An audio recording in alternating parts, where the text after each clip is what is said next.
I do all this work on the face, and we hold a lot of emotions in the face. I studied with someone else who went a little bit further around releasing trauma in the body and how that shape shifts the face, really. And so you can see people kind of be on lockdown in certain areas, or how lines even form are very telling about what's gone on in the past and even predictive of the future. What's up, friends? Welcome back to The Best Medicine. It's Angie. I am so grateful you are here.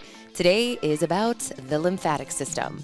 I geek out on the lymphatic system because I find it so fascinating that we have this system in our body that doesn't pump by itself. So we have to physically move our lymphatic system through exercise, rebounding, massage, things like that. So I've been geeking out on the lymphatic system for the last few years because I started getting lymphatic facials to help to sculpt my face and to help depuff.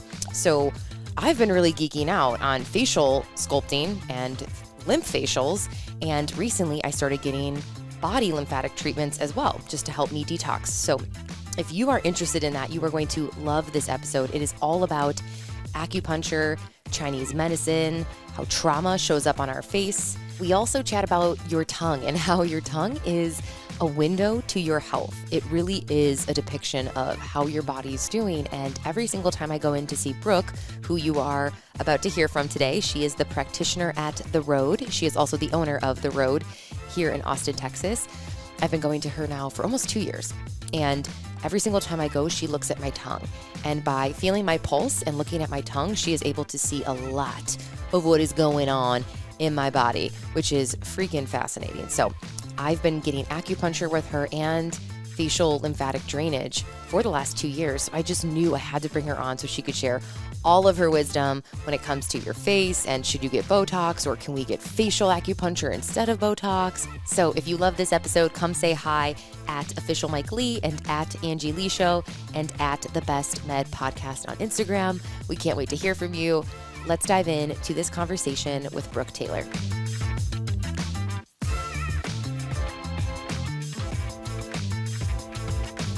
Brooke, I know we were talking initially. Let's just roll. Get into the juice. Let's get into the sauce. Right away, as soon as you walked in, we started talking about red light therapy, infrared saunas, people coming in dehydrated into your facility. But I think it would be cool for me because I don't know you as well as Angie is, kind of hearing a little bit about your facility and what you guys do there. Yes. So I'm an acupuncturist. So my business is acupuncture, but I personally have a niche of cosmetic acupuncture. Okay. And then that being said, I have to educate people that we can't really treat something on the skin or the face without considering how the whole body and mind are playing into it. Yeah. So it didn't just get that way by itself in a little microcosm. So we look at how all the systems come into play. And then as I kind of expanded and wasn't able to see people kind of on the timeline that I felt like would be best for them, I kept expanding my business with other practitioners that could support the rest of their health that will also keep playing into how their skin ages and how we age in general. So I added more acupuncturists. We have sound baths now. I have a fascia person. We do cupping. I have a hormone specialist and so on. Ooh, I need some cupping. I did it once. I loved cupping. I love cupping. It feels so good. They take a little baby suction cup and on your back.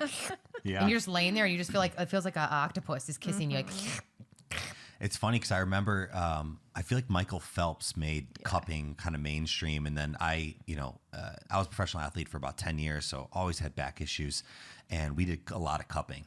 And I don't know how much of it was placebo effect, but I always felt better. And I just knew I had those big welts on my back, which aesthetically, whatever. But I'm curious, so you're doing cupping at the facility. What exactly is happening during cupping, and who would you recommend as a good candidate to get cupping? Right, because sometimes people just say, oh, I want cupping, and it's actually not right for them. And the only people it's probably not right for are kind of like we were talking off camera earlier about super deficient people. There's a different kind where you cup for a second and take it right back off. Otherwise, cupping is basically the opposite of when you think of a massage. You're getting compression. You know, they're digging in and digging in to move muscle and work on trigger points and so on. Cupping is the exact opposite. It creates a vacuum, so it's decompression. So it's going to pull all the tissue up, allow for space and flow. And yeah, it does leave a mark. It's going to eventually, some of these fluids are going to escape and come to the surface. And in Chinese medicine, we're interpreting those marks. So they're not, like, it depends who you get cupping from. We're going to do cupping and then look and see what's happened where. And further, your treatment is adapted accordingly. So we interpret the marks as stagnation or stasis or deficiency or cold and things like that. Yeah. It's fascinating because I feel like I want to start with the lymphatic system because, this is like everybody's obsession right now because it hasn't received the credit that it deserves. And I feel like in the next 5-10 years, we are going to see this surge of the wellness movement is going to become obsessed with the lymphatic system. I mean, you're already in it and you know so much about it, but I feel like even some of my girlfriends still are like, what's lymphatic facials? What is the lymphatic system? So I want to break it down. What is the lymph system? Why is it so important? It doesn't have its own pump like our blood, right? So we have to pump it. And I have so many times been laying with you and I have felt you pump it, my little nodes. And it's crazy because when you pump the nodes, I can like feel it rushing in my body, and I can feel, I always have boogers in my nasal passage then. I don't know, it's like detoxing. But as somebody who I feel like I run a little puffy and I feel like I've always had a little bit of a stagnant lymph system, I'm so intrigued by it now and how it works and how I can move it and how that is connected to my organs and my liver and just everything, because now I'm obsessed with lymphatic facial for sculpting, but also it's important to get lymphatic massages just to keep everything going. And I want you to tell us about the lymphatic system because Mike doesn't know a ton about it. He knows a little bit because he's, a biohacker, but he hasn't really ever received any lymphatic massage, I don't think. No, I just hear you talking about it. It's great. Nonstop. Yeah, it's the best. Yeah. I guess that's true. It seems like a more women-centric treatment. Well, I think because we're doing it for beauty. I heard that if I do lymphatic facials and acupuncture on my face, I could prevent getting Botox. So of course, women are freaking out like, oh, is this a thing? Can I do this? Where I think dudes are a little bit more chill about aging, right? Which is nice that they don't obsess about it as much. So it's been an interesting progression of the lymphatic studies over the last even 20 years. Like when I studied skincare like 20 something years ago, I did my thesis on lymphatic, and lymph was often just something that was discarded, like in surgery, snip, snip, throw that away. We don't need that, without really realizing how much it impacts the overall health. And so now they take it much more seriously as how important it is really for the immune system. So, it's a series, it's a circulatory system, does not have its own pump. So it's going to move with our movement. So walking, stretching, all those things are what are going to move lymph. It's connected to the spleen, so it has a lot to do with lymphocytes as well, white blood cells, and how we handle invasions of different illnesses, really. So it's a good little garbage disposal system. Oh, it's like a little garbage disposal. Yeah, so it's taking out the garbage basically. I love that analogy. It's going to go through the liver. That's got to help as well. So it plays a huge part of our immune system. That's why when people get kind of sick, that's one of the places they'll feel it is up under here. Like, oh, I might be coming down with something, and these will feel a little bit enlarged. Under your neck, Yeah, it's just you have nodes. access to these. You can just feel them sooner than somewhere else. Yeah. So they wrap everywhere, though. So where else do we have them? Our groin. yeah, those are some of the nodes. So you have like dumping stations, then you have nodes, and a lot of the nodes are in the neck, the armpits, and the groin. Yeah. Is this also why it's important to not put toxins under your armpit? I want to talk a little bit about toxic deodorant and those products because especially men, all the men in my life, I always tell them, I'm like, throw away your, I don't know, what's like the crappiest, most toxic brand? Like Old Spice. It's just like toxins on your armpit, which is then going into your lymph nodes, which is then circulating into your system. And if your skin is the largest organ in our body, it's literally an organ. Like we're staring at the organ. Yet we don't think that what we put in it goes into us and can cause cancers, inflammation, all this crap, infertility, like so many issues now. And I think it's largely from the beauty industry. Yeah. Right?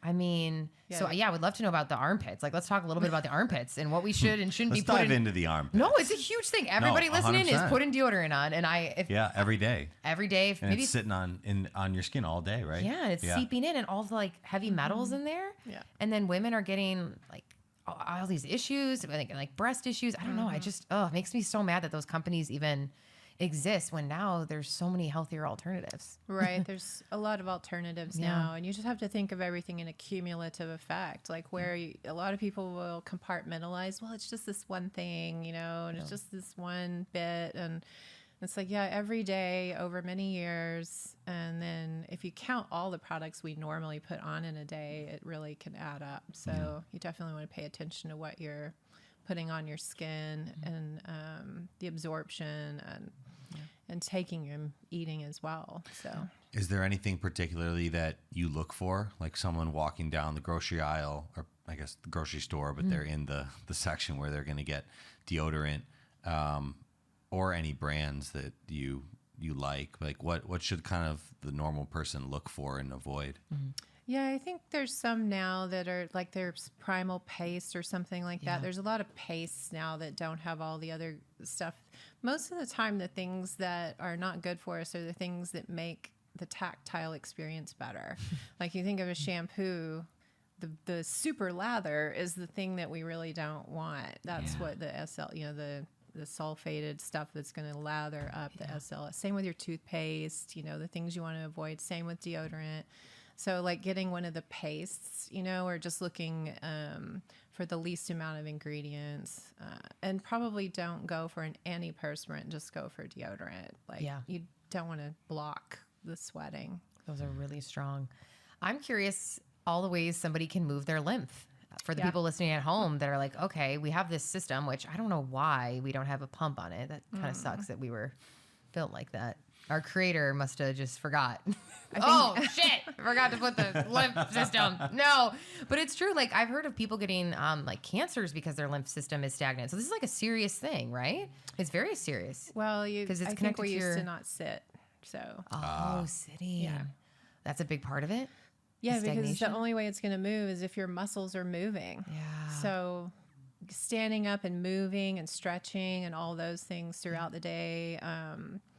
A lot of people refer to dry brushing. It can help, but it kind of depends on the pressure you use and things like that. So it's a quite delicate system the closer to the surface. So the face it's only, like a cell thick right under the surface. So the touch, for moving lymph on the face is quite really gentle, whereas deeper you're going to start stretching more. So there's stretches you can do, self massage, rebounders, good I got for one. little bouncing, Trampolines. helps. Yep. Yeah.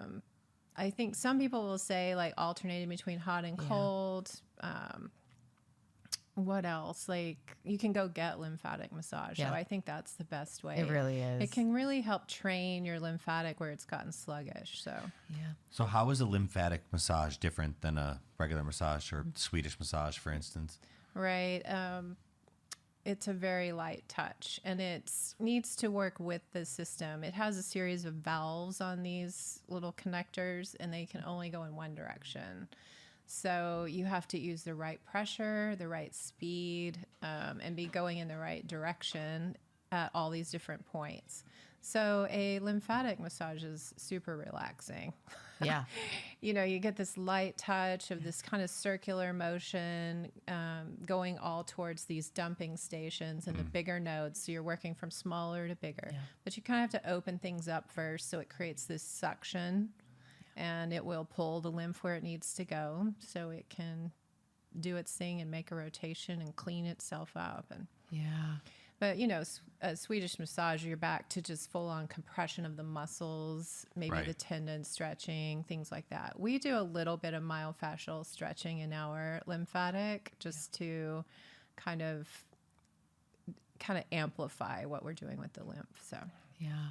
Tell us about acupuncture. I know so many people listening are curious about it who maybe haven't done it yet. And gosh, everything from anxiety to headaches, pain relief. People are using it for fertility now. I mean, it's, you name something and people are like, acupuncture. Oh, there's an acupuncture point for that. And it's crazy. Whenever I go to you, you're always like, oh, up here on your ear, you just hold this little spot and you can help, it helps your anxiety. And you're like, how is it that one little spot? It's crazy. It's fascinating. The human body is so fascinating with these points. So tell us about acupuncture and Chinese medicine and how it's beneficial and kind of breaking down, like what would be some of the reasons why somebody would start acupuncture? Because I think a lot of people are afraid of it too, because they hear that it's needles. Sure. Yeah. And it's not always, it's fine. It's not like, sometimes I freak out a little bit because it's still a little needle, but it's so tiny that you don't really feel it. But yeah, as things go, I will say you are a little bit on the needle sensitive side of the scale. I am. So I'm always like, and my feet. My feet is like where it freaks me out. Right. But that might mean I need it there, right? Yeah, you have some pretty important points on the feet for you. So Yeah. So we always get through it, but we always make it through. Yeah. Breathing. Okay. So yes, acupuncture. I mean, that's if you look back at the history of acupuncture, the way Chinese medicine works, acupuncture is only one part of it. So usually I would go to nutrition first and herbs and then acupuncture. So we still kind of try to look at that model, like how could we fix things just by looking at what you're consuming and when and all that. So then when we get to the acupuncture part, everything else should be supporting that. Yes, there's meridians and there's hundreds of points on the body. And, people might ask, like, why, if I have a headache, are you doing a needle on my foot? Yeah. And I'm like, well, think of it like when you have a light in a room. We don't walk in and go screw the light bulb in at the source every time. You're like flicking a switch way over here and it's traveling a path and then it turns that light on. Yeah. So that's kind of one way I explain the distal points. Yeah. They're running on like a track of energy to have an effect. Yeah. So acupuncture is good for tons of things. So back to the history of Chinese medicine, you usually had your Chinese doctor, you would only pay them as long as you stayed well. Oh, wow. Okay. Yeah. All right. That would flip healthcare on its on its back. Okay. That's amazing. That's fascinating. So it was to maintain your health. So when people kind of think, oh, I'm going to go to acupuncture once or twice, that's really not how it works. It's a system to keep you optimized and at your healthiest that you can be. And then your practitioner kind of gets to know you. And then if things sort of go off this way, we might need an intervention of herbal formula, or we need to change your herbal formula. Or it's a new season. Let's change what you're eating. It's good to have a relationship like that with your acupuncturist. So the needle's tiny. There's all different ones, and we use on different parts of the body. Auricular acupuncture is a thing all on its own. You could just go in and get just your ear points done, and that would be for your whole body. Wow. They're really powerful. Yeah. So people are very surprised. I've done people's like come in with a big shoulder pain, but they want this wrinkle worked on, right? So I'm like, well, I can't do everything I need to do, so I'll treat the ear. And then they were like, wow, my shoulder pain's gone. Wow. And I'm like, yeah, your face looks great. So wow. Just from the ear. Yeah, the ears are really powerful. Wow. Yeah, because you've given me those, they're called the little seeds where you pop them in and then I leave them in for a few days. Almost looks like a little ear piercing. And that point is connected to something, right? So like your upper ear, that little space in your lobe up top, you've shown me that you can, like at home, you can do this yourself with like a pencil or something, and just lightly eraser, like rub that area, right? Like, what else are like some hot points that people at home could do for like anxiety or stress, whether it's the feet or the hands or the ears? That's a really good one. Just massage almost anywhere on the ear will improve your health. A lot of times you can even Chinese will do their fingertips all day, like all the hands. There's tons of points on the hands. This one between the thumb and finger, that's a really big point. Really sore on a lot of people. So this is a master point for the face and head. Great for headaches, sinuses, anything, jaw clenching. It's a really good one for that. And I really kind of dig in a little bit, but you can just massage that point for relief. anything to do with this area. Okay. So Yeah. no set time on that necessarily, like just kind A of couple of digging minutes into even it. is good. You know, just give it a nice hello. Yeah. This side is sore, but the other one's not. Right. That's interesting. Right. When the body is uneven. Wow. It feels really good. Do you have any other wild, I'm sure you see transformations all the time, but any wild stories of people coming in and then things going a different way than you expected, or just kind of like the shoulder story that you told? Yeah, I think it's amazing to see what happens. Like, I do all this work on the face, and we hold a lot of emotions in the face. And so you can see people kind of be on lockdown in certain areas, or how lines even form are very telling about what's gone on in the past and even predictive of the future. So, Oh, yeah. Tell us these. You've told me these. This is crazy. You can tell by looking at someone's face. right. So Lillian Bridges was the originator of bringing that to us where we can understand and interpret it. So she had generations of stuff, you know, her lineage was all of this Chinese medicine, and she was able to write books and really train others in how to interpret the face. And then I studied with someone else who went a little bit further around releasing trauma in the face, or trauma in the body, and how that shape shifts the face, really. Wow. So then I learned this other technique, which is like face massage, which is, you're familiar with that. I get kind of down into all the attachments and insertions of the face and massage, but it's also releasing old emotions that are stuck in the face. So different areas of face are different organ systems, and all of those have emotions attached to them. Wow. So the other day I had this point in, and she's resting, and I can see the needles. I'm kind of just doing my thing, and it's very quiet. She thinks she's half asleep, and I'm massaging part of her face, and I'm like, wow, it's really tight in here. Like it's really stuck in there. So I'm massaging a little extra, and this needle just went nuts. Wow. Like it was moving by itself, like dancing all over the place. And I was like, am I bouncing the table? And if I moved my hands, it stopped. And I was like, no, that's not it. So I was like, massage this point again, and it was vibrating like crazy, and it was only on one hand. And Wow. yeah, I kept going back, like, what's happening, you know? And I was wondering if can she feel this, that it's just, this needle has gone nuts. And to me, it's just a conversation, you know, between what we're releasing and that point. You know? So it was really interesting, though. But that happens every once in a while. You're like, woo, look at that one. Yeah. Like, what are some of the things you can see on someone's face that would mean certain things? Like, what can you tell or see? Now, these are things that I don't do without permission, you know, so I'm not like out in public, like, Yeah. Going I up to know people all at the your grocery store. secrets, and Right. you might want to, so no. But once they're on the table, there's certain things you can see. So one that was kind of interesting to me was the chin. So this is the kidney area. Oh. And it's one of those things, like, if you don't hold tension there, you kind of don't, you would think it's weird that someone else would, but you can hold tension there. And sometimes it'll kind of dimple and do its own thing, or it might have a little redness or inflammation.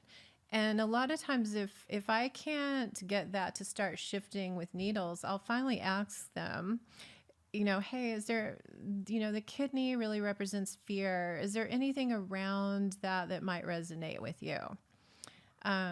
Is there like some old, it doesn't have to be now or really obvious, but it might be like it's something you went through where that's kind of like locked in and you still are holding it. And a lot of times it comes up, they're immediately like, oh yeah, that sounds right. You know, so you can do that for pretty much the whole face. Wow. Because like the liver is anger. Yeah.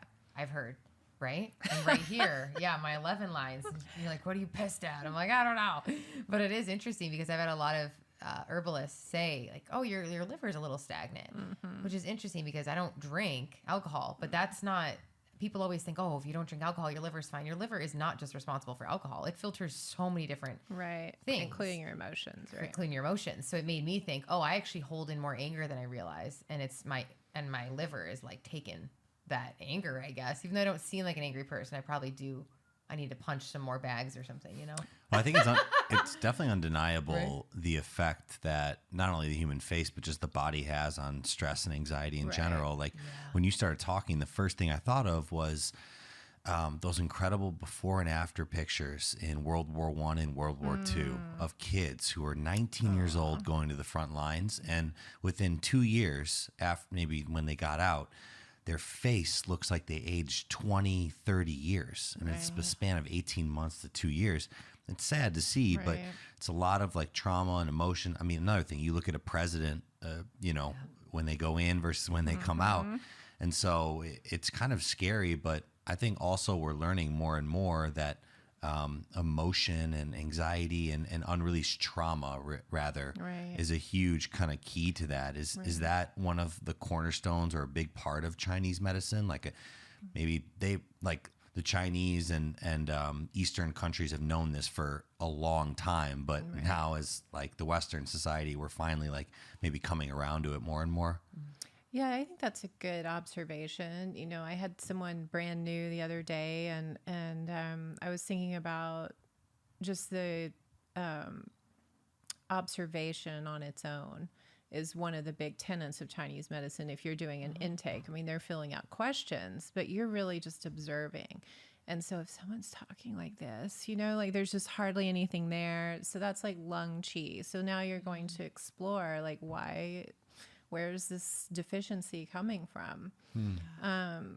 So yeah, observation is one thing. And, you know, looking at the lines or looking at what's really gone on, or even the difference between the right and the left, you know, yin and yang, male and female, all of it really plays out. But I think it's cool that acupuncture can help transmute all of that. Like you don't have to go relive your worst days to have a big shift. The needles really do the work for you. That's kind of the really cool part.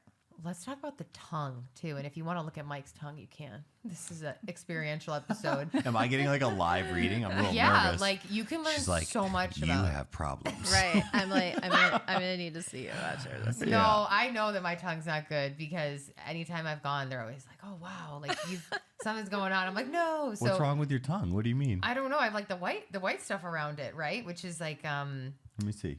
like I have like white around the border. Oh yeah.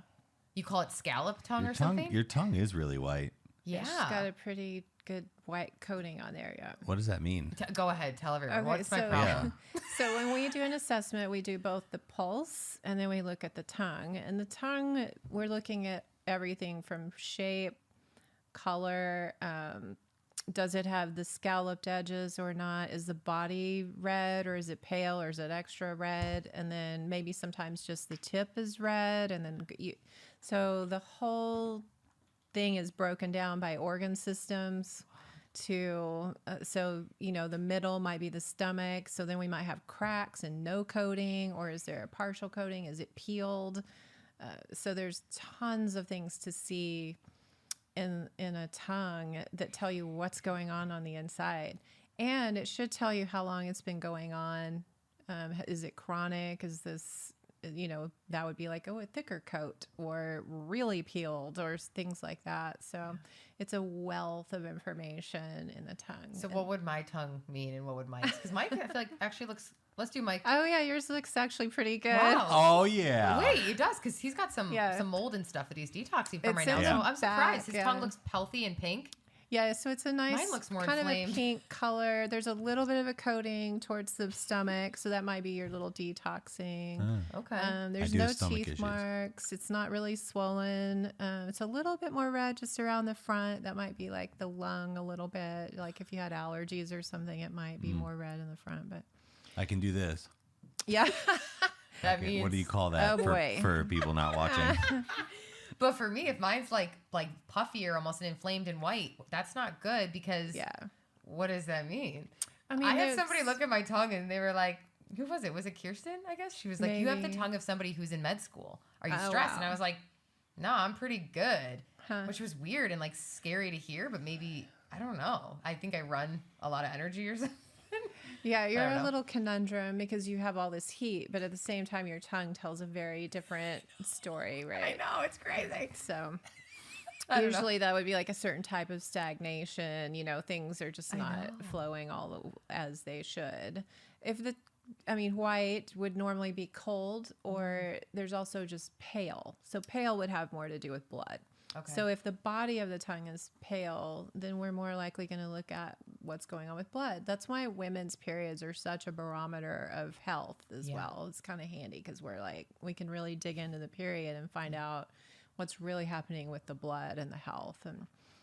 And so that shows up in the tongue. Yeah. So tell us about this balancing the yang energy, or what is it called? The yin liver? and... Are we talking about yin and yang? Yeah, the yin and yang, but also like the liver qi. It's spelled QI, but it's liver qi. Liver qi stagnation. And if our liver qi is stagnant in our body, it can lead to so many things, right? Anxiety, PMS, racing thoughts, feeling stuck in life. Like it really shows up and manifests almost as like this like stuckness. And I really resonate with having seasons of a stuck liver qi. And so I'm working on that right now. So I actually switched to pretty much all warm cooked foods because of you. You recommended that, and I've seen that come up a lot now. Is I was eating a lot of cold raw food.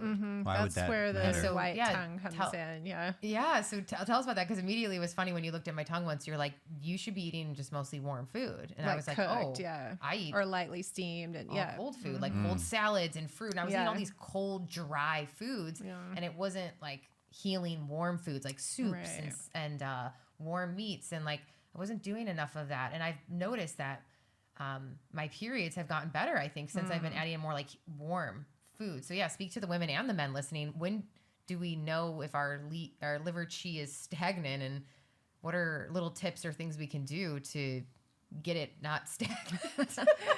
It's like an energy in the body almost, right? So Chinese medicine is all about flow, creating flow. Where there is flow, there is no dis-ease or disease. So stagnation is not good flow, right? So there's stasis and stagnation. So you've kind of mentioned all the signs of stagnation, but when I see it, it's here. Usually it's this, like they can't talk or listen without making this face. The 11 lines. Yeah, and they'll come in because these lines, women usually look angry. It can be distinguished on men, but women look, really pissed off, I guess. But to start to work on those, the first thing I look at is stress, like overwhelm. Because once you get overwhelmed, we would say you start constraining the liver. Well, now you're going to have irritability. And if it goes really far, then you might have anger.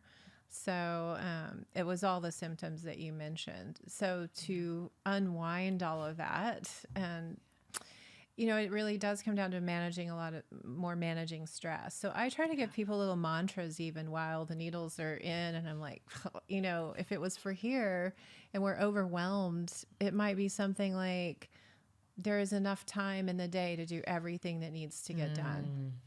Or even the universe supports me. Everything is working in my favor. Just things, especially the people that are working and have a bunch of kids or whatever it is on their plate. They need that moment of, I've got this. There is nothing so important that it's not going to get done and life's going to fall apart. So you kind of have to remind yourself of that on a daily basis. Like my own mantra is just being at peace as often as possible. So of course you're going to get some ducks out of line and some feathers ruffled and everything. But I just see what can I do to make being at peace my number one priority, to get back to that. How did you choose that? Because as I'm sitting here, I'm like, I don't know what my mantra would be. I love the idea of a mantra. It's kind of like something going back to, but how do you discover what your mantra should be? It'll come to you. Yeah, I think whatever's interfering with you, living your best life or being healthy or mobile or whatever the things are you want to achieve. Okay. Yeah. Like I want more energy. I know that. So what would be a good example of like a mantra for that? Would it be, it's almost like yeah. Yeah. So your mantra might be something like, the food I'm taking in is nourishing my body and turning into energy. Yeah. My thoughts are creating energy. You know, the universe is providing energy. I'm out in the sun and got my little vitamin D. It's turning into energy. You know, what's interesting is I have sticky notes on my mirror. I have about 20 of them right now, but call this law of attraction, call it manifestation. The woo-woo people I know want to call it manifestation, call it you're visualizing what you want and God's supporting you in that, call it whatever you want. But I put down things in the present tense as if I already have them. So one of mine is I have so much energy. That's awesome. I bring energy to every single moment. And then I bring joy to every single moment. And so I just look at that while I'm brushing my teeth every day, and it's a sticky note and it's free to do. So part of me is like, if it works, awesome. If it doesn't, whatever. But it's so interesting to have that in your mirror every single day. And then in my shower, I have the shower sticky notes, and it says, you have so much energy. You bring so much joy. And I'm just like washing my hair, staring at it. And I feel like there's a part of that tells my cells that you have energy, because energy is also an identity. I've realized owning the identity of, I'm an energized person. I have decided that's one of my identities from a young age. So that's how I'm able to bring a lot of energy, because I've identified as that. Do you know what I mean? Sure. I think a lot of times people identify as, oh, I'm just a tired person. Right. Oh, I'm just always tired. Well, if you say that to yourself every single day of your life for 15 years, you've identified, you've owned the identity of, I'm a tired person. So imagine if tomorrow, even if it's just for shits and giggles, you're like, I am an energized person. You're like, you just kind of like keep faking it until one day you're like, I'm an energized person. I love it. Yeah. Right? Because even you, it's like telling yourself over and over that you're sick or you're tired. Eventually your body's like, we heard you. You're sick and tired. No, you're right. Right. And then just real. having boundaries about around where you want to expend your energy. So where can I conserve? So this is for me, and not giving it all away. I think that's brilliant too, and a great reminder for me, because as someone that, you know, is wanting more and more energy, I'm already trying not to say negative talk here, wanting more and more energy. It's like, Angie has endless energy. Yeah. Like, this girl is the Energizer Bunny. It's amazing. I'm jealous of it. I'm envious. It's also infectious, so I love it. I'm kind of the opposite way but I'm working on it. But I think it is important. It's like, okay, if I have this energy bar throughout the day, I know that podcasting, for instance, we have some shows we're doing today. I need my full presence. I need energy. So maybe be kinder to myself tonight when I don't really have energy and I can't go work out or answer a million emails. And I think that's kind of what you're saying, like, focus on what you want to focus on. And I think even, you know, if you think about how glucose works in the brain, I think we're only really meant to go about 90 minutes of high focus and things like that. Then give yourself a break and let that recharge. And we expect ourselves to just go all day, you know, just without giving it a minute to recuperate, like step out into nature and things like that. Well, it's the society we're in. We live in a very, especially in America, we live in a very tense, anxious. More, go. Yeah, you cannot work enough. You cannot make enough. It's a never enoughness society. And it's interesting because I know a lot of, especially the women listening, are like, okay, tell me the one skincare tip for anti-aging and what's the one lotion I can buy. And honestly, we can get into some products and do's and don'ts, and I would love to hear those. But it is interesting that at the end of the day, the women that I know who have the best skin, and men who've aged well, it's emotionality that they've regulated. They have a meditation practice, or they do yoga, or they know how to control their emotions, because then if the emotions are connected to the face, of course they've aged well. It's not just like, oh, it's this one cream I use. You got to buy it. They're like, oh, I meditate every day. I'm like, that's why this woman looks like that at 70 and hasn't had Botox, because her internal system is calm. Or they have a spiritual practice. I've noticed that. Like, call me crazy, but I've noticed people who are connected to something bigger than themselves, it shows on their face. It's just interesting. It's not just one cream that's going to fix our skin and our face, you know? Brooke, you have such a calm, like, peaceful energy. She is at peace. You are mantra. at peace. I know it's your mantra. But, like, you just, like, exude this peace and calm. Like, what do you have a daily? Do you meditate? Do you do breath work? What do you do? I would like to say I do all the things, you know. This is just how I've been for a really long time. Like, I had a job where everybody thought I was on Valium and things like that. Because I would refuse, I wouldn't sprint through the restaurant. I'm like, oh, that doesn't really seem appropriate. But no, I think I've just been this way a long time. Okay. It was something I kind of fostered when I was young. I was lucky to have my parents kind of clued me into how to tap into theta waves in the brain and things like that. Wow. So, At a young age. Yeah. Yeah. So ever since then, I've just kind of been pretty calm. That being said, like even to your point about the people that you see aging well, that's kind of why I keep trying to expand my business around things that I think will help with that. And one would be like even breath, you know, like we're so unaware of our breath anymore. So that's a good barometer of stress. Yeah. Like when you realize your chest is super tight and you haven't actually taken a deep breath in a while. Even when I work on people's faces and they're super tired, I'm like, do you sleep with your mouth open? Like we really look at everything. If you're a big mouth breather, chances are you wake up exhausted because all the chemical stuff that didn't happen from breathing through your nose. So there's all different ways to kind of circle back to aging well, mobility, things like that. What are some of the do's and don'ts for the gals and the dudes listening who want the tactical things you can do at home, like never washing your face with hot water because that's inflammatory versus cold. Our faces love cold, so ice rolling the face and or sticking your face in a ice bucket. I've done it before. I'm like, I wake up puffy. I'm like, damn it, So like, what are some just huge do's and don'ts of the face that people at home can do? Whether it's like, those some of those little hacks. If I had to pick one or two or three or four, I mean, I think I can still count on both hands. I just turned 58, by the way. You look amazing. Oh, thank you. Yeah. I bet I can count on both hands the number of times I've ever gone to bed with makeup on. So for women, I would say take your makeup off at night. Mike, take your makeup off tonight. I like SPF, but I'm not like obsessed with it either. I think if you're it's another one of those cumulative effect things. It does. I mean, that's probably why I have crow's feet is I didn't wear enough when I spent years outdoors. Yeah. So I use it in consideration of that, but chemical free.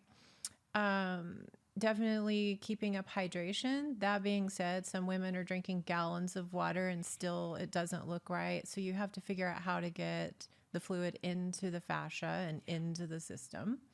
So if that's drinking water isn't helping, you need to reassess. And I would read the book Quench for that. Yeah. There's a lot of stretching for that, the lymphatic and fascia. And then I find most women are over exfoliating and overdoing everything. I find less is definitely better in most cases. Yeah. I like a good serum as much as anyone. I like using like a nourishing oil, and there's tons of them out there, but I like to use it over something wet. Like an oil on its own is not hydrating. It needs something to work with. So if you're super dry and you just put an oil on, you're not actually moisturizing anything. So I like to that's probably something different I do. I mist my face and then use oil. Yeah. But yeah, mostly I find women are overdoing it. Oh, wow. With products? Yeah. Too many products. Right. Yeah. The skin looks inflamed. If you're using stuff and it's like, well, I'll adjust to it eventually. Yeah. Maybe not for you. Right. So. What about for the guys? What are some tips for guys in skin? I mean, it's interesting that men age so differently. And I've heard the theory that it's because they shave more. So they're exfoliating.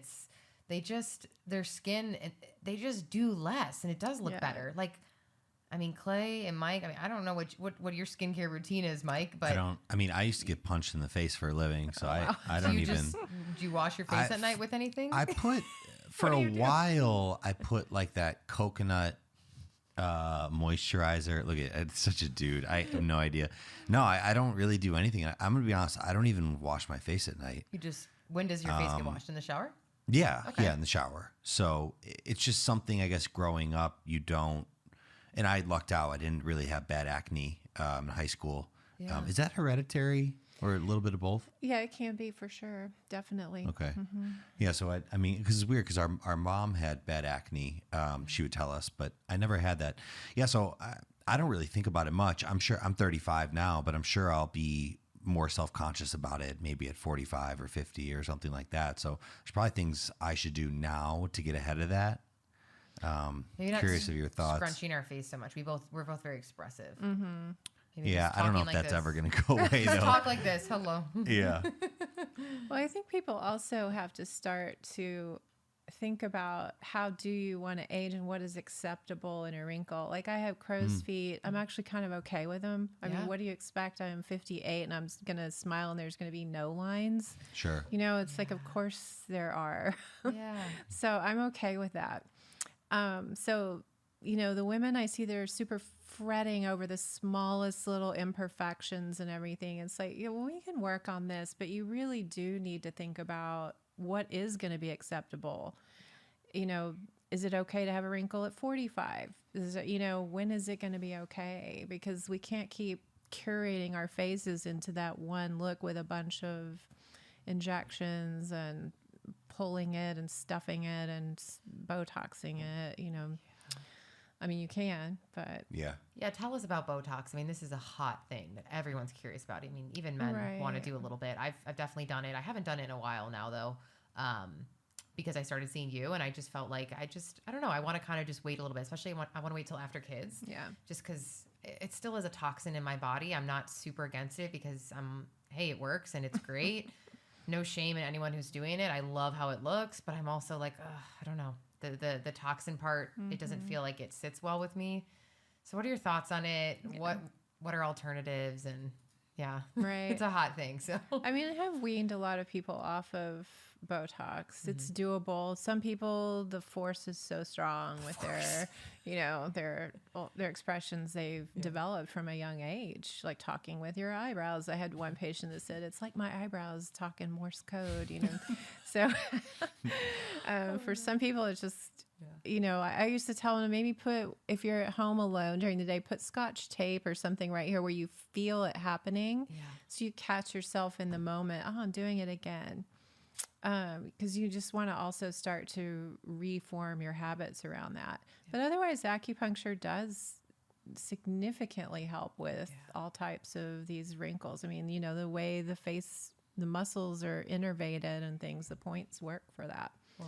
So I definitely have a lot of people that's the reason they see me. Some are still going to do it and we work around it. And the thing about it is I would still try to get treatments if you're going to do that because you've paralyzed the muscle. If for some reason you've done it for years and you decide to stop, then we're like behind the ball on that muscle has no tone and Yeah.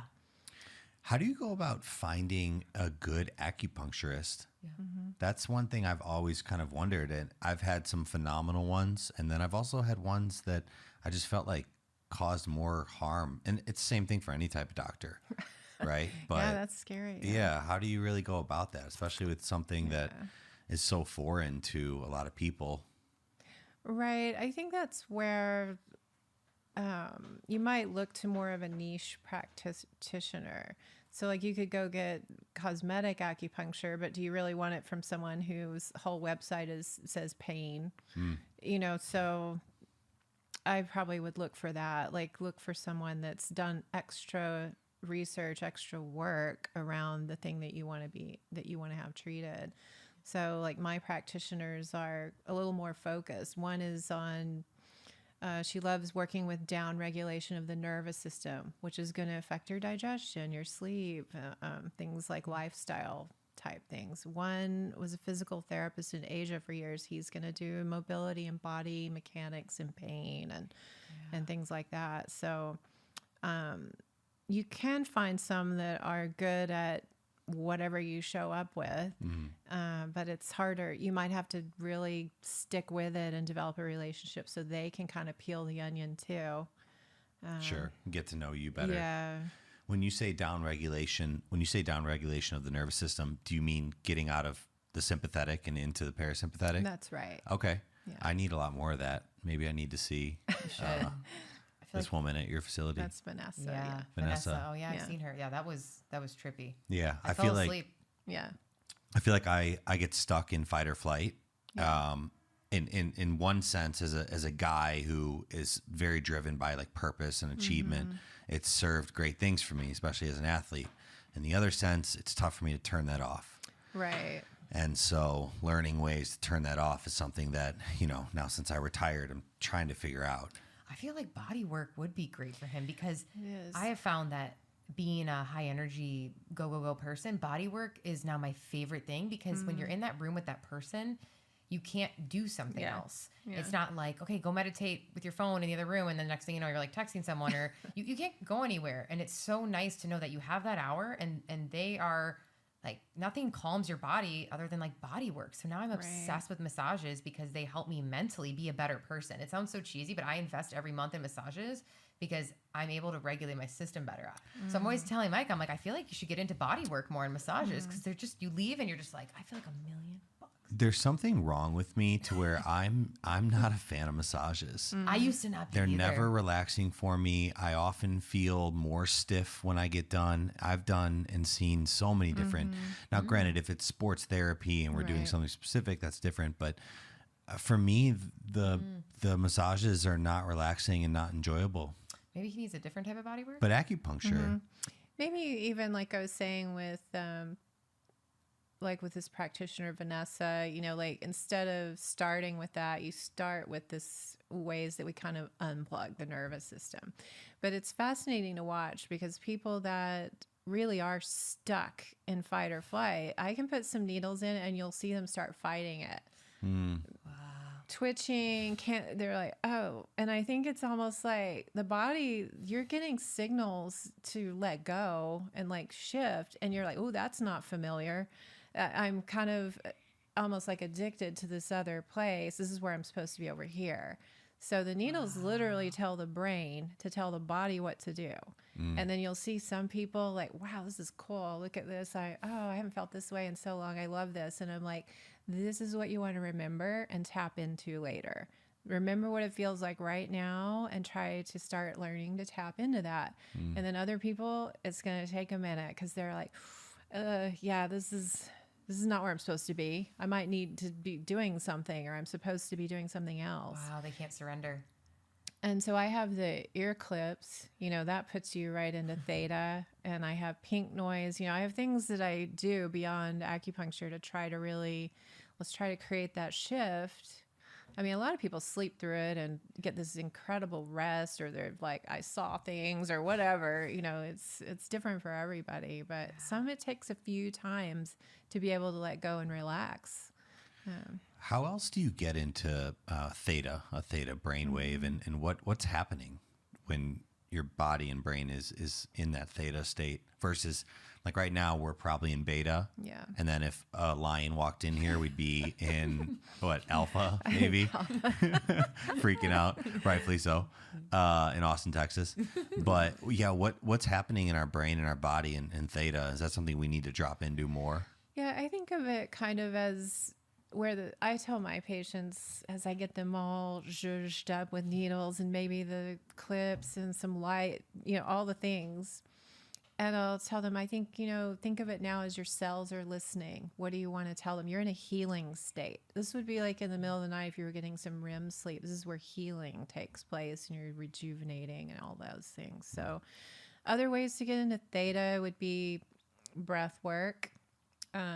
Think of your vagus nerve and really toning the vagus nerve. You can do that with a lot of things like humming and thumping and breath and remember that little thing I taught you, like that ear movement that goes right to the brain for the vagus nerve. Yeah, teach everyone that really quick for the listeners. It's a little at-home hack for the vagus nerve. And where's the vagus? Right here? Oh, it runs all the way up and down. So Oh. this is literally your gut-brain connection. Oh, it's very long. Yeah. Okay. Oh, that's Okay. Yeah, it's from your down here all the way up into your throat, right? Yeah, it's a it's your- huge long nerve. Yeah, your gut-brain reaction. So Vegas, Your vagus. VGUS. US, yeah. Very okay. important. It's yeah, like vagal tone is very important. yeah, tell them how to do the little ear right? thing. So there's a point there called Shin Min, and it's good for all kinds of things. It's a good little reset. It's great for pain, anxiety, stress in general. And you just plug your ear into this little spot. It's at the top up here, this little divot. Towards the front, top ear. Okay. Yeah. How would you explain that for people just listening? Let's see the kind of the First dip up top, not in your ear canal, but go above that. Yeah. Yeah. And what you want to do once you find it is gently move your finger. This always makes me just instantly crash, but you are going to try to only move the skin. You're not moving your whole ear. It's not an ear massage. Just like light. You're just try to only move the skin. And that really does go straight to the brain and changes the signals. But for me, some people describe it like a weighted blanket, like That works. yeah. Calming. That's like an immediate kind of calming effect. That's weird. Like I just think of it like pulling the plug on that. I'm on. I did it the other day in the car when I was in a moment where the person next to me would just, swerve too fast, and it brought me a lot of anxiety. And you're like, oh my gosh, I could have just been in a car crash. And I just kind of like took my hand and was like, okay, That's awesome. breath work and this, I can come back to back to Right. homeostasis, because those really shocking, scary moments in life are Right. just so shaken up that I think it's really powerful to have some of these tools like certain acupuncture points and or breath work to just come back into your body, right? Whenever you're anxious to go do something, it's like we need these tools. Yeah. Because without it, I was like freaking out that I almost just got in this huge car crash. Yeah. And I'm like, okay. That's a come back really into good your- way to describe it, because we would say when you have a big trauma, like, well, it doesn't have to be big, but Yeah. whatever for you is a trauma, we would say it scatters chi. So that kind of makes sense, right? You felt like you just kind of went out, safer out of the body, right? Yeah, in those moments, I mean, we all have that. Mike was a fighter. I mean, you had a lot of scattered chi before you walked into the. I don't know if you were thinking So about much your scattered chi. chi. I don't know if you were thinking about this before you went and punched someone in the face in a ring, but like, Maybe I should have. there's nothing more sympathetic scattered chi Yeah. than going to go fight someone. So then to come back into your body, you have to do so much repair after that to come back into your. Yeah, you kind of need to tell homeostasis. yourself it is safe to be in my body and bring it back. Yeah. What And other little points? Sorry, are there any more No, of go those ahead. little at home? Like that one, I mean, any massage on the ear is going to be huge. The whole body is on the ear. Is that why I love it so much? I love ear Yeah. massages.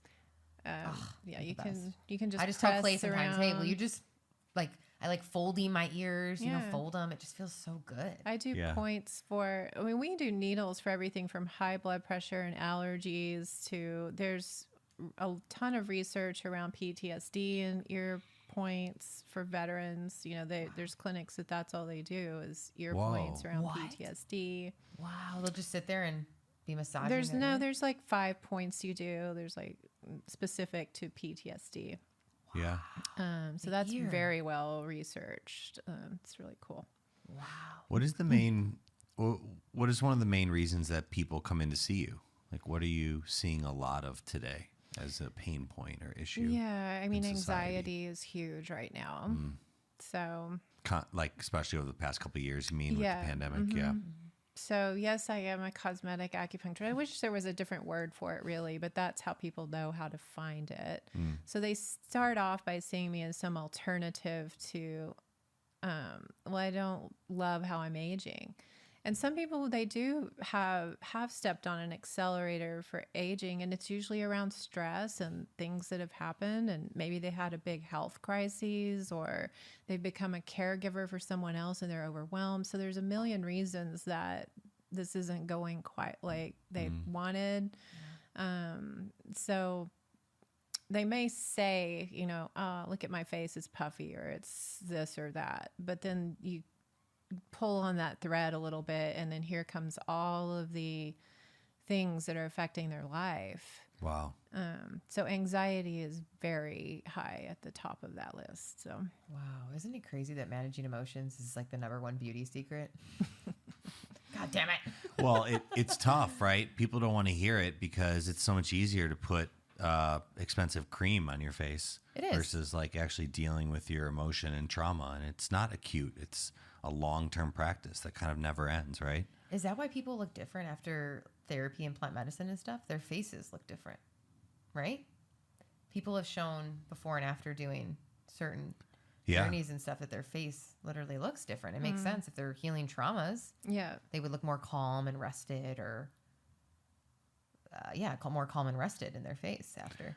And I liked when you said kind of pulling the thread. It's like, or peeling the onion, same scenario, to where I think so much of this trauma and emotion lies in the subconscious, Right. right? And like 95% of our life is being dictated by your subconscious. That's So, right.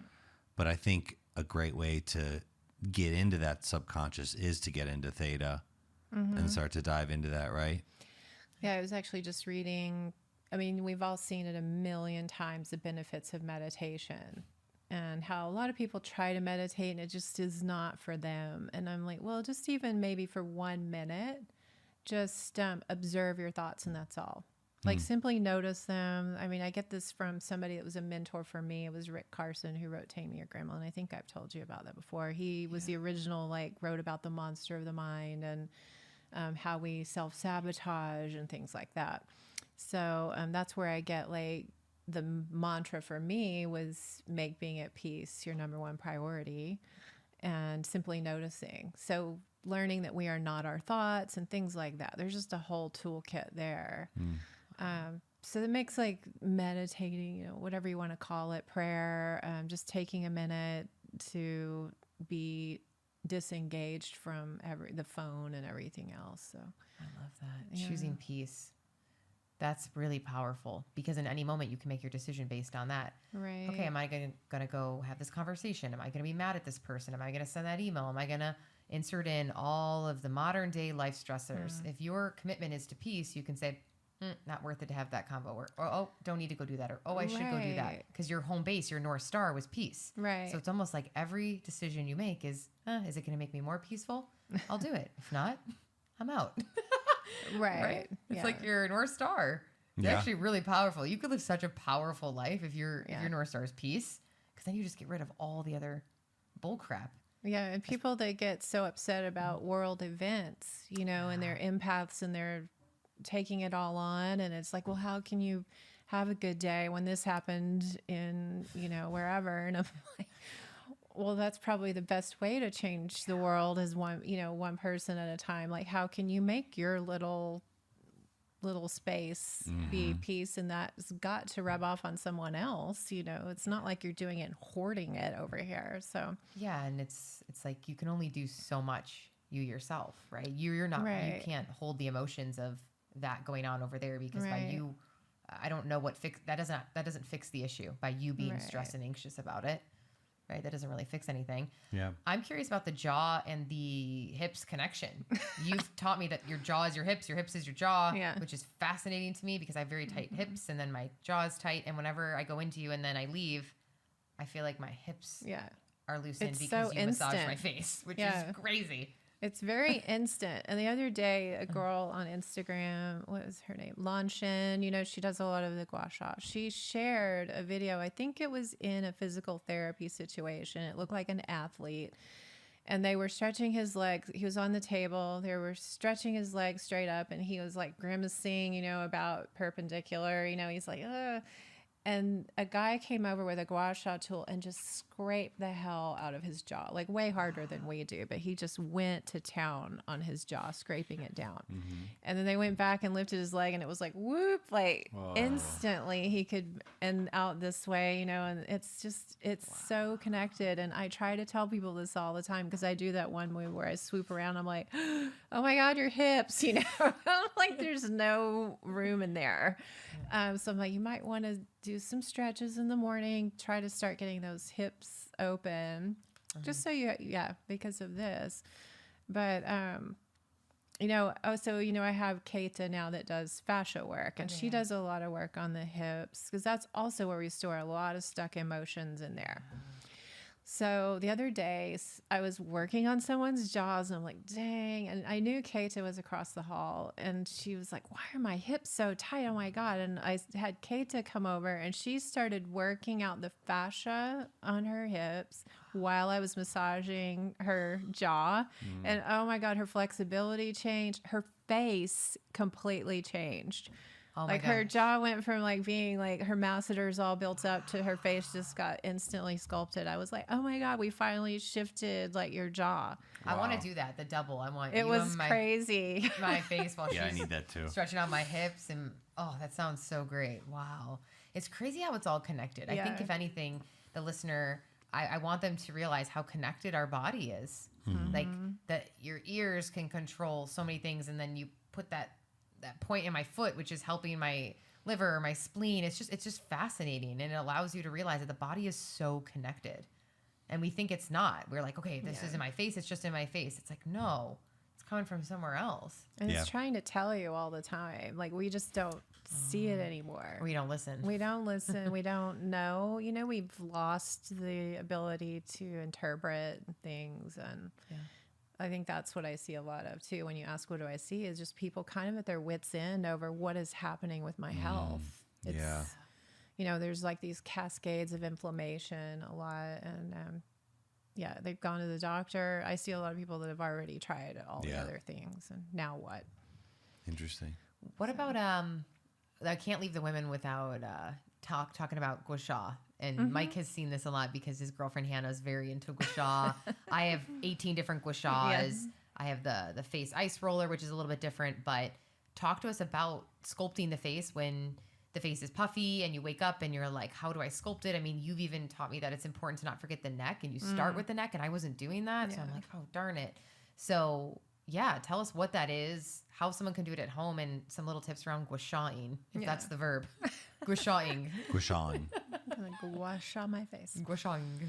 Right. So, yes, you want to start with the neck. I really don't care what tool people have. You can learn to use whatever tool you've picked up or been given. I mean, Gua Sha for the back, where it was done very differently. You could use a quarter. You could use a Oh, wow. dumpling spoon. You know, you could. It's not that critical to how it turns out.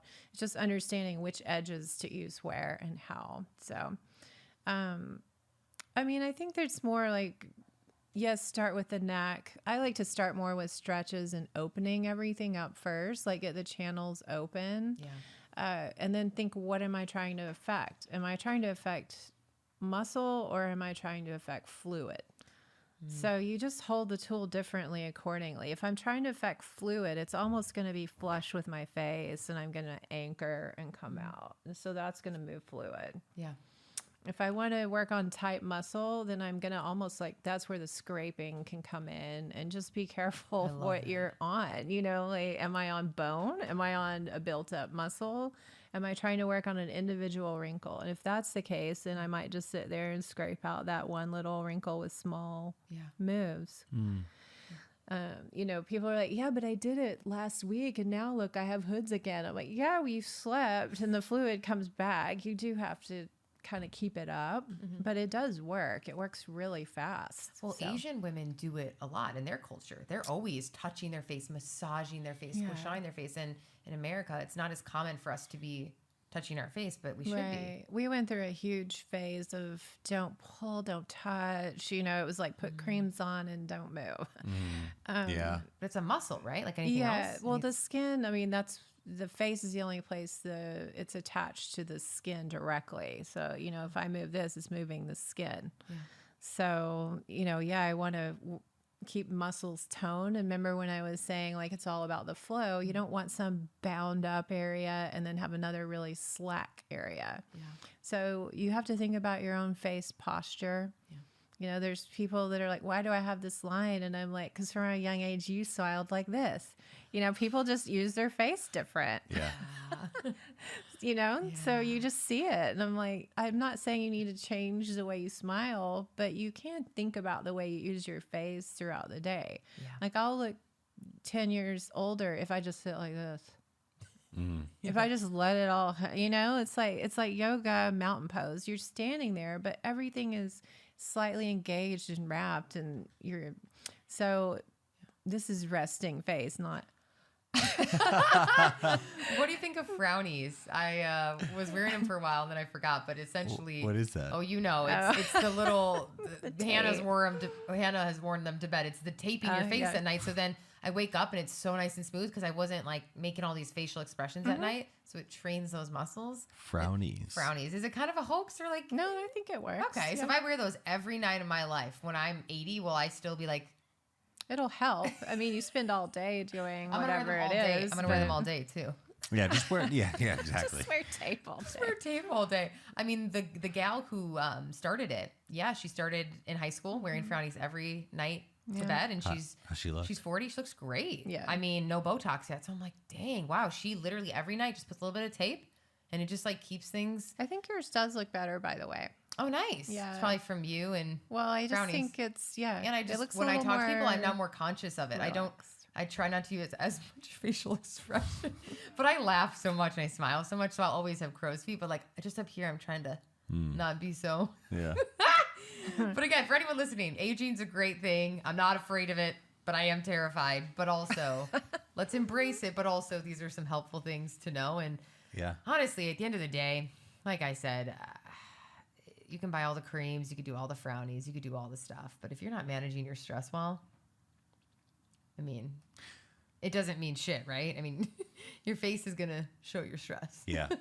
I feel like you even being in boxing and fighting as an athlete, your face looks better now because you're not as like undergoing so much stress and you're not getting hit in the face. But don't you feel like Yeah. it? You look more Yeah. rested now. Yeah, I think that's one of the biggest takeaways of what we talked about is how strong emotion plays into not only your physical body but even outside and what that looks like aesthetically. So I just don't think of it that way quite as a guy. I just know for men it manifests itself in like heart attacks, right? And we've talked about that before. Like, why is it that men, the number one reason for death in this country is heart disease, heart attacks? You know, women don't really get heart attacks nearly at the rate that men do. And I think a lot of that is because we're taught to suppress emotion. We're taught not to cry. We're taught to sweep it under the rug, you know. And I think that manifests itself in blocked up energy, blocked up emotion, exactly like we're talking about, and finding ways to get that emotion out. And I really do believe that's why heart attack rate is so high. I mean, obviously diet and lifestyle have a huge, massive imprint on that as well. But I think it comes down to emotion. What about SPF? I'm going to get to something really tactical right now because, again, I know everybody is so afraid of the sun, but I'm a little bit more on the team of the sun is medicine. It's so healing. We used to spend all the time outside. What are your thoughts? I know this is a huge thing right now. Like, get out of the sun. And now all the biohackers are like, no, we need sun. Yeah. Don't stay inside all day. So do we need SPF? And how can we do it in a way where it's non-toxic? What are your thoughts? Yeah, I mean, because I used to live in Australia and I worked for a skincare company, and they, you know, it's regulated by the FDA in the United States. So it's a very looked at much more closely about how it impacts your skin and is it chemical or is it a block, blah, blah, blah. So, you know, dermatologists were always like, must be 50, chemical block, don't let a single UVB we see in. I'm just kind of more moderate about it. I mean, it does have a cumulative effect, you know, so I heard at one time 10 years of no SPF would be like a week on the beach with no SPF. So it's like, well, okay. Well, again, I have to look at my priorities. Do I mind that I'm going to have some sunspots and crow's feet aging? But I mean, obviously the biggest concern is whether you're going to develop skin cancer. Yeah.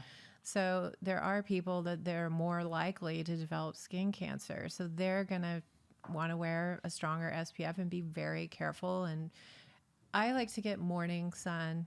Yeah. I feel like that's when it's safer. I don't wear a hat when I do because I like my brain to get some some of these waves too. Ooh, my brain's not getting those. I'm wearing a hat. I didn't think about that. Well, you could do the red light and Yeah. not wear a hat. Oh, wow. You'll get some of it. But and then when people ask me which SPF should they use, I'm like, what's the one you're going to apply more than one time first thing in the morning? Because it doesn't last all day. So if you're only going to put one on, it really isn't going to matter if you only put it on once. Yeah. So it's whatever you can be bothered to reapply when you go out or for your drive home or whatever it is. So I love the one I use now, which is Le Prunier. It's just a nice creamy, doesn't feel greasy, and it has the minerals in it. So, But it's non-toxic? yeah. Okay. Yeah, that's the biggest thing is EWG or a lot of these sites where you Right. can check and see what the toxicity level is, because the problem is these now parents are, slathering their child in copper tone, which arguably, do Yeah. I want my kid to get the sun or do I want them to get the toxins that are going to go into their bloodstream? Oh, Right. shoot. Actually, I'd rather just not put SPF on them and let them get the natural sun than put all this crap on their skin. So it is really important. I think if we are going to wear it, it has to be non-toxic, because if not, you're just putting more toxins into your Right. bloodstream. And it sucks that we have to choose between Right. which one's the lesser evil. But yeah, I'm grateful that there's now at least, it seems to be, I found a few that I like 3 or 4 I found. Yeah. But even a few years ago, that was harder to find a non-toxic sunscreen. And It it's was, only been impossible. like 2 years since they admitted that one main ingredient in a lot of the sunscreens was getting in the bloodstream. Yeah. So they've had to regroup again. So yeah, I Recall it. prefer just a mineral block. Yeah.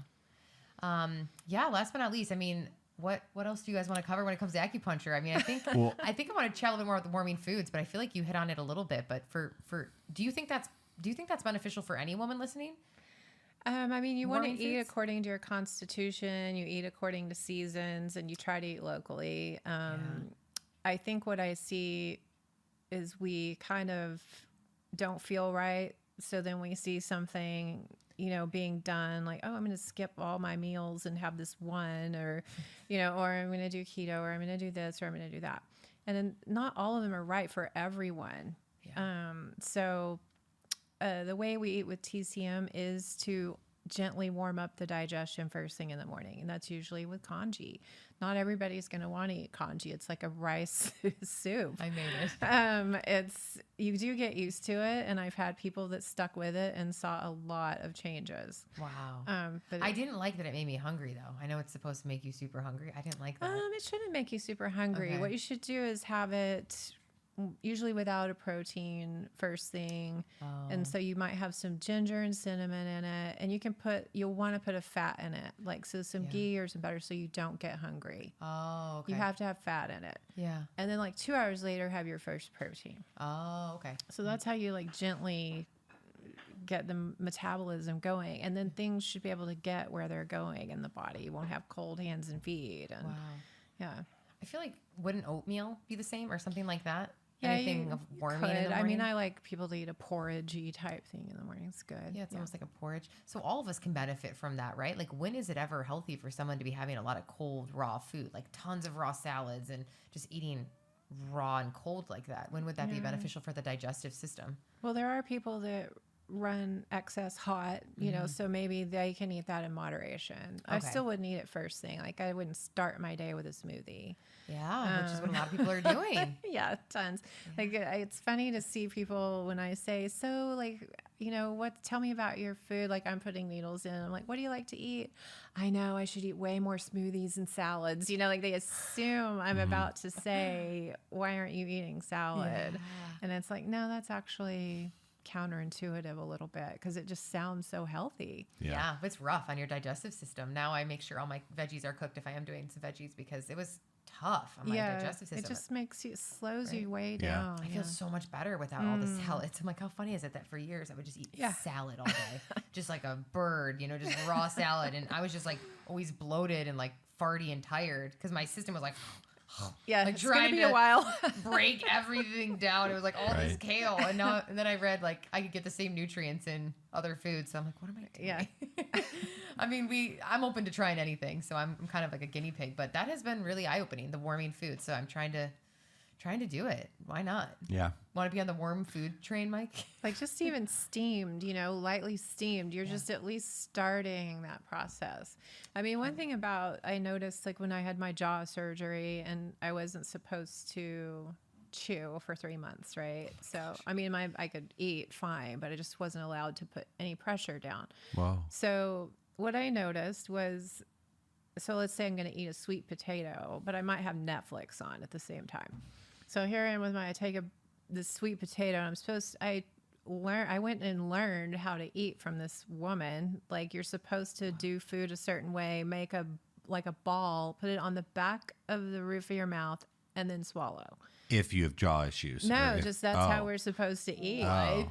No one's doing that. No, and what you'll notice is if you even try that once or twice, a lot of times you'll yawn and hello, rest and digest, because once you go over the back of the top of the roof of your mouth, you are engaging the vagus nerve again. So there's the rest and digest part. So we don't eat like that, of course. You're just like swallowing food left and right and watching TV and reading and writing this and yelling at the dog or whatever. Yeah. So what I noticed was, like, let's say I put something that's not going to be chewed, because this is what I'm supposed to be doing. But I would put it in my mouth, and if I looked at the TV at all, I would start chewing. Like, oh shit, it's happening again. So I noticed I had to put I could only eat. Like, get my little bowl of food. I'm going to do nothing else but eat. And I noticed all these changes. Like, suddenly I didn't need a bunch of fancy food all the time. Like, I really like variety. I like it to be restaurant quality. That's like my biggest issue. All of a sudden I was really satisfied with like simple home cooked food. I didn't eat near as much. I lost weight, but it wasn't because of my jaw. They said most people gain weight because they're like, yay, cheesecake, mac and cheese, like this is what's soft. Yeah. But because I was eating so mindfully, everything changed. I need to work on that. I eat really fast. Yeah, me too. I scarf it down. fast. One thing that we've been asking all of our guests is along the lines of what we're calling the show, which is the best medicine. So that can mean so many things for so many different people, but curious for you, whether it's like a life mantra or however you want to interpret the question, like for you, what has been the best medicine? What has been the best medicine? Maybe curiosity, I guess. I think staying curious through life, it lets you continue to grow and learn and be interested in other people and help with healing.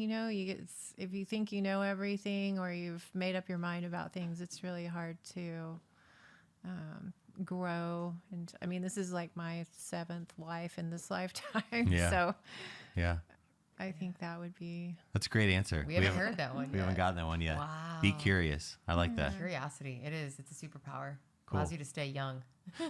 Tell us about the facility and where people can find you and learn more or come get needles stuck in their ear. Come to Austin. Right? If they're here in Austin. If you're here in Austin, I'm at the Road, and it's just called the Road. And I have a colleague now, Margaret, that works with me. So we both do cosmetic. We're very focused on that. But I see everybody that first round just to make sure, like, where can I channel you for the best outcomes for you? So that now includes my expanded business, which is the Desert Canary. So this has been a little under the radar because I opened it up really all for my patients. But now we're, open to anybody that wants to come heal through full body lymphatic massage or cupping or acupuncture or looking at your nervous system or getting herbs or hormones and a lot of pregnancy and fertility stuff. So it's very well-rounded now. We do sound baths. It's another way, vibration and sound affecting the cells. And so we're about to start yin yoga as well. Yoga Nidra. You got to bring me next time I'm in town. Yeah, we should. Yeah, he's here till this weekend? But that'd be cool to get some cupping or lymphatic Hell massage. yeah. You should try Let's it do again. I think you'd like lymphatic massage. Yeah, if you didn't have a good experience, it'd be good to give or it he could another see go. what's his name? Eric, that Eric guy there, Eric. right? Is like a magician with stuff. Right? You told me he's a magician. He can just like look at your body and know what to do. I like the hip opening stuff too. I have super tight hips. Oh, then they need to gain your jaw. A little bit of everything. He does that too, but he's a little. He does things that are unexpected, like instantly asking you your birthday time and then telling you about yourself. Oh, he's gonna lose me. He's gonna get real woo. He's gonna lose me then. He's extremely but if accurate, it works. and then you're really weirded Yeah. out. You're like, how did he know that? Stay open and curious, Mike. I will. curious. You know what? Curiosity. I'm with that. I'll stay curious. Brooke, you're awesome. Thank you so much. Oh, this thanks was for so having me. great. Thank you. Thank you.